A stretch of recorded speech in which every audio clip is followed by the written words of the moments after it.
কিরে স্ক্যারি বট এতবার invite this কি লিগা? তোর জায়গায় থাকতে পারতাছি না না 100 লেভেল আইডি দেখলে বারবার ইনভাইট দিতে মন চায়। गजब बेइज्जती है। আরে রাহাত ভাই কারে ভোট করলেন ভাই? গ্রুপে তো তোর ছাড়া আর কেউ দেখতেছি না। তাহলে ভাই চলো একটা কালেকশন পারচেজ করি। তুমি হয়তো জানো না আমি কিন্তু বাংলাদেশের কালেকশন পারচেজ কিং।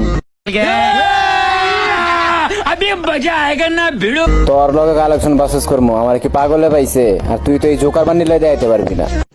रुको जरा सबर करो। আরে ভাই দাঁড়াও দাঁড়াও দাঁড়াও, এই নাও তোমার জোগাড় বান্ডিল। ভাই তুমি আর একটা রেয়ার বান্ডিল দেখাও ভাই। আরে তুই তো এটা ভুলে চলে যাচ্ছিস, পারলে এটা দেখা। আরে ভাই এগুলা কোনো বান্ডিল হলো? এই দেখো তোমার বান্ডিল। ও স্ক্যারি ভাই, big fan big fan. PT সার্ভারে কি এমন কোনো প্লেয়ার আছে আমার সাথে কালেকশন পারচেজ করবো? তাহলে সবাই মেনশন করো। কিরে স্ক্যারি বট এতবার ইনভাইট দিস কি লিগা? তোর জায়গায় থাকতে পারতাছি না না 100 লেভেল আইডি দেখলে বারবার ইনভাইট দিতে মন চায়। गजब बेइज्जती है। আরে রাহাত ভাই কারে ভোট করলেন ভাই? গ্রুপে তো তোর ছাড়া আর কেউ দেখতেছি না। তাহলে ভাই চলো